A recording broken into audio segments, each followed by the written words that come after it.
much, Engineer Felipe Agustin. One of the privileges of being a good friend of these luminaries is that it takes one phone call or an ambush in a meeting with John Casilag together with our clients, and they cannot say no, because I will also not say no to any of them if they make special requests of me for such knowledge sharing activities. So in light of this, I would like to call on here all our esteemed speakers, Engineer John Casilag, Engineer Felipe Agustin, Mr. Edmond Dimalanta, to please join us here up on center stage. I would like Mr. Dimalanta to be the sandwich between the two engineering bread. Okay, Engineer Casilag and Engineer Felipe Agustin for our open forum. And I would like to call on my favorite co-moderator, Architect Carlo Marudo, himself one of the luminaries in the Philippines for project management. Okay, thank you very much. This is going to be a very interesting discussion. Let us ensure we have the microphones for the speakers.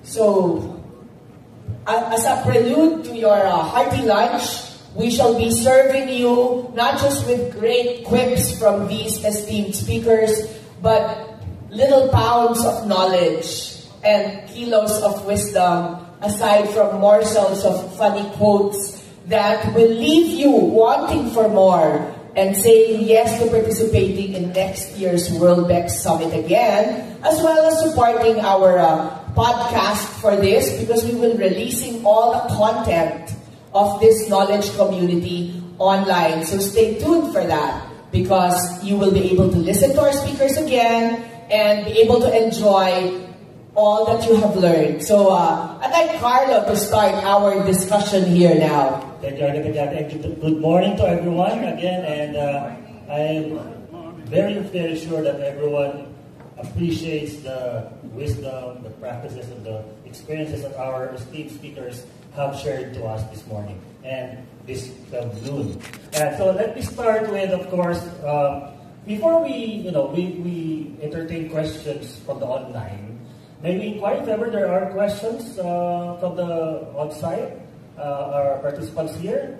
Maybe while we wait for them to, draft their questions, may I first send a question to Engineer Agustin, of course, our most recent speaker. As an architect as well, we're architect Ate and I, and we're familiar with, of course, as the softwares and the AI programs that you have mentioned.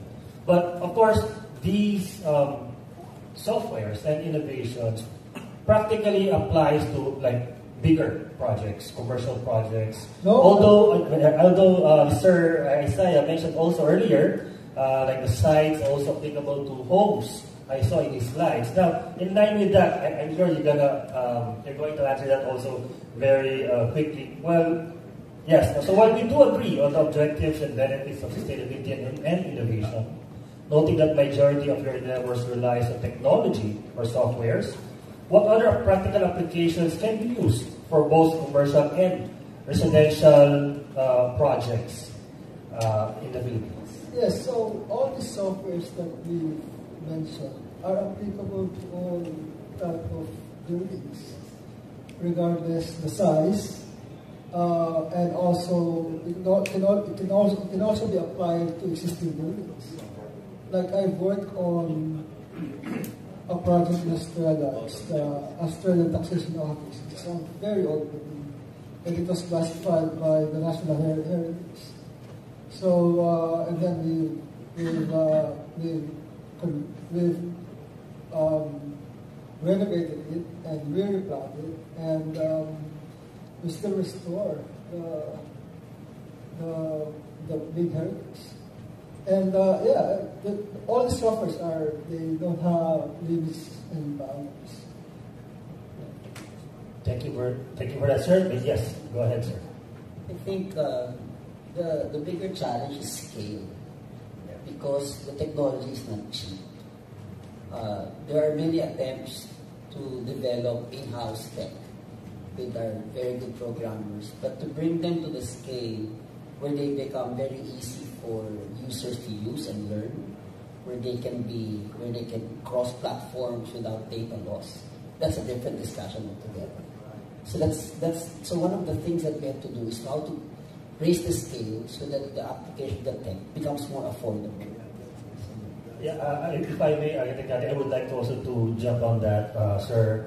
That also, even Mr. Jimalanta and engineer, Casilla also mentioned the challenges for the professionals, the individuals who, of course, would like to learn, would like to use, and to have that drive in sustainability and innovation with their limited capacities, again, and the accessibility in those softwares. Of course, for those who have trainings and certifications to do that, then definitely we do this. Yeah, well, during my early practice, many years ago, there are several softwares that are open, and it's like DeepSeek. It's open. Energy Plus is open. It was developed by Lawrence Berkeley in the US. And yeah, there are softwares that are proprietary, that makes very expensive. But the cheap ones, or the free ones, or the open ones, you need to learn and develop. And as you can see, I've shared the podium with my two teammates, and these are very young people. No, they are half of my age. No? And we welcome Ineco Solutions. I'm sure with the next two gentlemen.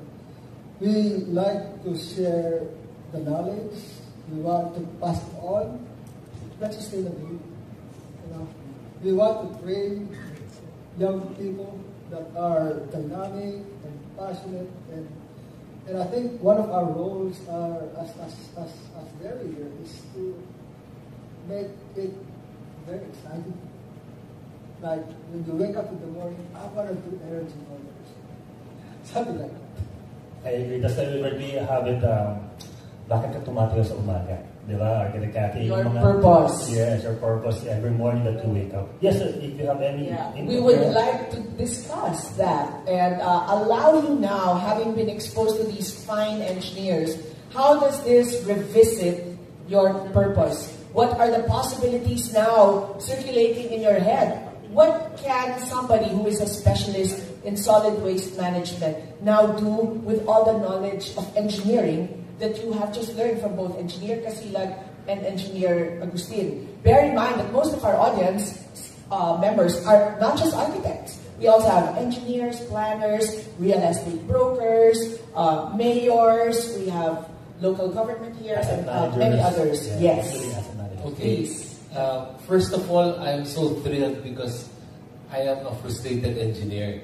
I really want to be an engineer, but let me tell you that what I learned today is there are a lot of things that we do, but we don't know that it's happening. So what Engineer Casilag mentioned, and I would like to point out when he said you have to own the process to be able to deliver.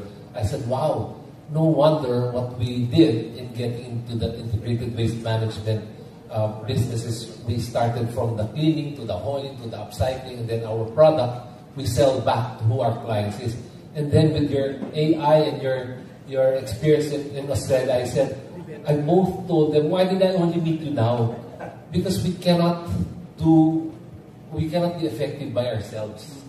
We know a little, but your expertise and understanding how things are being done makes it clearer and makes our confidence increase that, hey, there are tools and there's information, because what we're advocating is we have one advocate, all of us, but with our putting our minds together, and of course thank you to Architect Cathy here. She knew how to invite or who to invite, all these experts who can add value to our beautiful country, because this is our only country. We only have one life. So there you go. Thank you. Margaret? Go ahead. So here, I would like to toss over one question to Engineer Casilag. In the townships and in the large projects that you do, you see Engineer Casilag and I are working on, well, historically, some projects with Ayala Land that are now being revived, large townships, particularly in Palawan, El Nido, and then we're working on new cities as well, about 10 minutes from the center of the metropolis, like city estates that have never been opened to before. So what is the paradigm now for engineering sustainability that the world should see that the Philippines is doing with new visionary developers that are already at the forefront now? Non-traditional thinking, which leads to non-traditional engineering solutions. Engineer Casilag? Thank you for that wonderful question. I'd probably say we should be able to find ways to do more with so little. Because our resources internally are really limited. What's not limited is creativity and talent. So I think it's important that's harnessed primarily. So that's a first. Maybe a second paradigm that comes quickly to mind is we have to be talking more.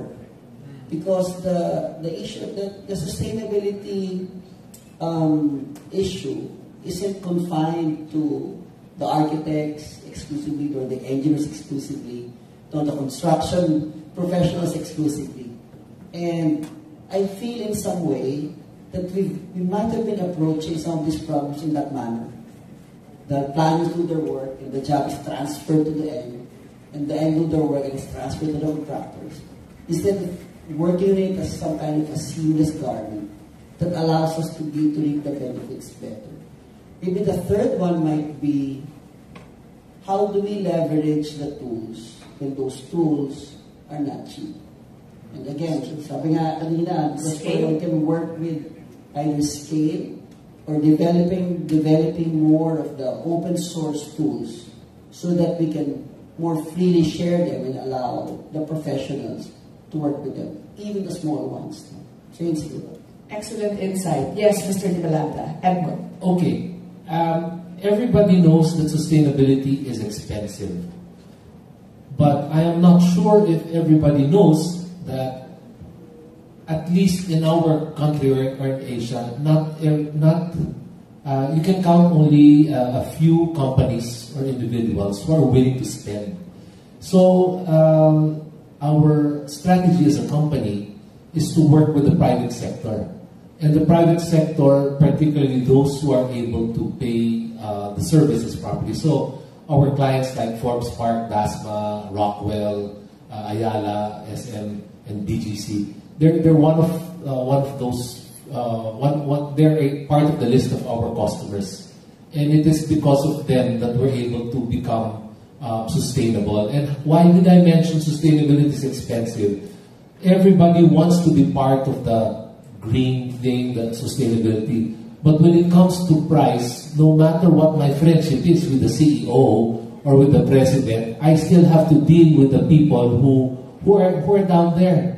Isn't it, sir? I know you have 3 generations. I talked to your daughter, 3 generations in your company. And what can be challenging, sometimes frustrating, is how do you talk to the right clients? I had to kiss a lot of frogs, really. And I was telling Engineer Casilag that we were really okay before the pandemic. Our biggest customer then was KFC, the poultry houses. We were okay. I mean, that business is enough. We invented a way of cleaning poultry houses in X number of days. So everything that was in-house, it was outsourced to us. So that was our business model. We were customer-centric. But you see, not everyone is willing to spend time and pay that money. What's my point? We need the help of the private sector, government, academia, the engineers and architects. And I saw possible future business partners in this organization and in this event. And that's what we want to do. And you might ask, why do we like talking? And why do we want to encourage this kind of events? We must be able to tell the world that we need help. For example, I just found out that there is a new technology that was a result of two airplane companies in Hong Kong.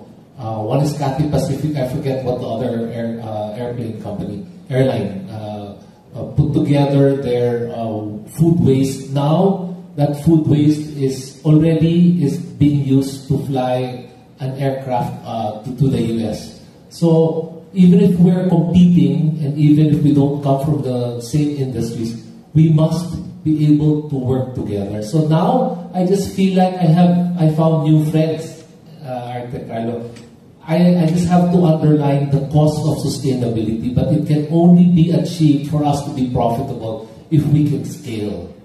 And sorry, I'm talking too much, but it's very important that when we started just by cleaning restaurants, Mary Grace, Yellow Cab, and then we moved to poultry, ships, and property. The cost of collecting is really very high. So my partner, Sandy Alfonso, thought, why don't we create artwork from the products that we sell? So that's not the original plan to do business, but because the sustainability thing is very expensive, we have to be creative. So we were asked to design one coffee shop that had a collaboration between Nestle and Starbucks. So we designed a wall that will show what plastic can be done and become an artwork. So these are the things that we do that's outside of the box. Okay, let me just share this. One of my struggles and uphill battle during the early practice in the Philippines is that the wrong perspective of sustainability is, expensive. It's not. It's not like what the engineer said. It's creativity in your mind. No, it's not expensive. I would rather rephrase it cost effective. Okay, expensive is different from being cost effective. You have to realize any project or anything that is not within the cost, environment, and social, it's not sustainable. If it's expensive, it's not sustainable because it's expensive, right? I did a project with Megawatt, Edgar Saneta, they're buildings. He has this strong perspective about being expensive. He ended up saving lots of money. Building nila Because of you? No, because of the sustainability. Because sustainability is not expensive. And then one of my struggles working with Ayala is they have this wrong perspective. Until they realize that it's really cost effective. It's about planning it properly, working with architects like Architect Kati properly. You have this interaction, open-minded. And this is where you, both technical people, come to the developer or your client and says, this is your benefits. What is the cost? Is there a value in environment and the future of these things? Wala naman. So unless it's cost effective, unless it's financially beneficial, it benefits the environment, it benefits the people. Like, are we having a good air quality? That's sustainability. If the more expensive, it's uneffective. Yeah, I would agree with you on that, engineer, because based also on my experiences with clients, when we talk about smart technologies, sustainable solutions, most of the time they fail to realize the long-term advantages. Maybe if I just use the word maybe costly at first, but in the long run, it will save them more in operational expenses, maintenance of their equipment, and their expenditures for utilities. Maybe that's the advantage that some private clients, small-scale clients fail to see. In relation to that, Engineer, if I may continue with you, then I'll jump to Mr. De Valanta. As of now, based on your presentation, of course, basing it again on the technology aspect, software aspect, and you mentioned about cost effectiveness and also the scalability with what Sir also mentioned. What are the other practical solutions or ideas that our participants online and here also on the venue, and also what can we share to them practical advices without not depending, but without the use of AI, but any other practical ideas that they can use. The most practical way, I'll give you my number, call Ecosolutions. Okay, thank you. Now going to Mr. De Valanta. Sir, you mentioned earlier that actually you were at the end of your presentation. You mentioned, please do let us know if what other applications or products that you can also use for your and plastic. Now, sir, can your plastic materials, upcycling materials, result can that also be used for? Again, I would just like to say I'm not really that familiar with the technology of 3D printing as of now. But those materials or substances can be used for the 3D printing machines. That's what we're exploring now, which is why I regret I just met you now, because even my mindset, you changed it. Hindi nga naman pala mahal. Cost effective, because you're there, you're because of the thinking. I'm speaking from experience, particularly waste management, because I looked at the large waste management companies in the country. They're huge because they started as contractors. They built buildings, and one of the biggest company, they excavated a lot of buildings going down before skyscrapers were built. So they have already a core business. Kami hindi. We started with cleaning, napuntang waste management. So yes, we need technology, and yes, we need R&D, and we need your bright minds to please tell us where else we can use it, because in our limited experience, we would like to find out where else we could use our water, how do you call this? Our material kasi is termite free and waterproof. So it's something that can withstand our weather. Okay, I'd like, perfect for Engineer Casilan to take the microphone, because my question here is for both of you. And then later on, Engineer Felipe Agustin can also chime in. But I'm working closely, I'm actually working with both engineers, but with Engineer Casilan now, we're looking at pavers. We're looking at modern and new materials, even breeze blocks. But then we look at the product and say, how will this stand? How will this withstand our earthquakes, our wind load? And so sometimes these concept designers or industrial designers have to look beyond their product design and see how will it be operational and how will it work. So we are in a dilemma right now. Breeze blocks from a famous designer in with offices in London, in Singapore, and all over the US. But wait, Philippines is different. We have high wind loads. We have earthquakes. How can you manage, say, artistic product output? Because there are, such as what Green Ants produces. They take out all the solid waste materials and then create blocks out of it. How can you engineer that? Are you going to reverse engineer it? Are you going to intervene in the process? Or are you going to work with a product and add to it? How would the engineering process take place, Engineer Casilan, together with Edmund and other producers of such products? I think for us, I think it will be helpful when these products intended to be both aesthetic and functional are early brought into the discussion with the engineering. Otherwise, we miss the opportunity to get into a process where we could contribute to ensuring that it's a workable system. It's good, I think, maybe there's a changing mindset now from, there's a rather traditional clash between the architects and the engineers, which I personally think is actually not necessary. Not necessary, and really with a sustainability mindset, not existent anymore.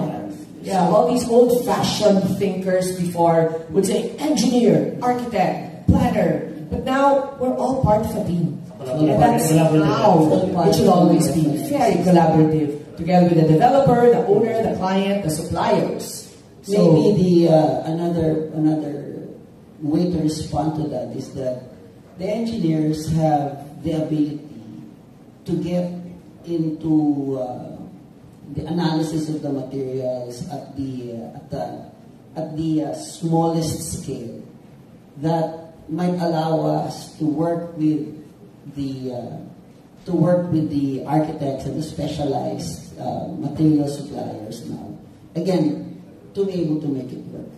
The hardcore engineers are able to run models that then help us understand robustness, the rate of deterioration. It can help us understand what kind of treatment is needed for that. Naisip ko kanina, you were asking about the 3D application or in 3D printing. If the materials, Edmund, could be converted into some kind of a slurry, which will become, or resin, which can be fed into the 3D printers.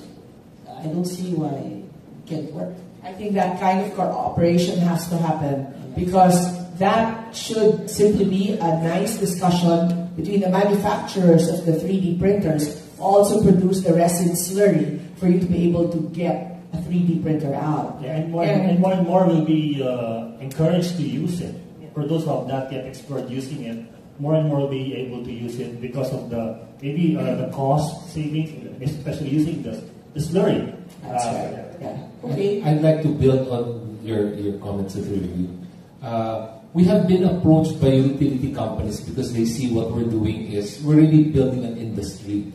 But when they ask what do we need as a company, we need R&D and we need process engineers, which we only found out when we were already in the business. Why? Because it was really Friesland Campina, who is the only multinational company who's very serious about sustainability and doing a proper plastic zero initiative. So with a machine that was given to us, we suddenly got into processing and manufacturing engineer, which is not my expertise. But in business, sometimes you are pointed to a direction. Sometimes it's good, sometimes it's bad. But what I'm seeing here is, I guess, one of the reasons why I'm very happy that I'm here, Architect Kathy, is because I meet people who think the way you think, engineers. Thank you. And in light of that, I believe that your company, DNG Pacific, from here on, can collaborate with both Eco Solutions and AMH Engineering in order to produce products out of your solid waste that will not just be practical and useful, but also could be works of art, but knowing that engineering is in the picture early on. Just like all these successful products of, say, Apple, Steve Jobs, they were all engineers. So it started with a purpose, but engineering had to come in. So there you go. AMH Engineering, Eco Solutions Engineering, together with DNG Pacific, a collaboration is about to take place. Thank you for that applause. I think you have just one or two more questions. And after, I would just like to highlight, Architect Kathy, that if we just have more time, Aero Philippines is really advocating discussions like this. We've been attending Aero congresses. There are annual congresses in Asia, Pakistan. Just last year, Pakistan, Korea, Japan, and this year it will be held in Jakarta, Indonesia.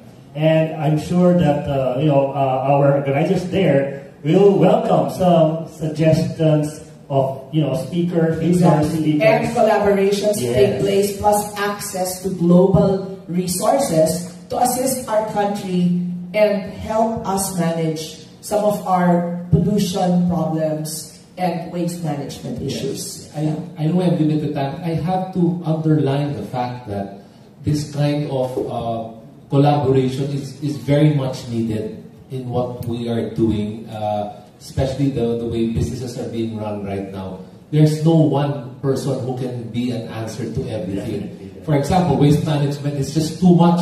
So there's no such thing as competition for us kasi hindi naman magagawa lahat. So this is a perfect venue that you're putting us together. And while you put us together, we become more valuable to a client. Your client and your client who can be our client in the future. Yeah, maybe just last one question, maybe for the three of you, a short answer on this. Considering our topic is sustainability, may I ask for the different organizations or offices or companies and their advocacies, what do you think is the biggest challenge in sustaining your advocacy, your business, your technology, and your tools, so that future or current and future practitioners with the same people with the same mindset in pushing these advocacies and sustainable ideas. What are the biggest challenges in sustaining this along the road? This may sound cliche, but I think it should start with love of country. There you go. We must really want to make things work here.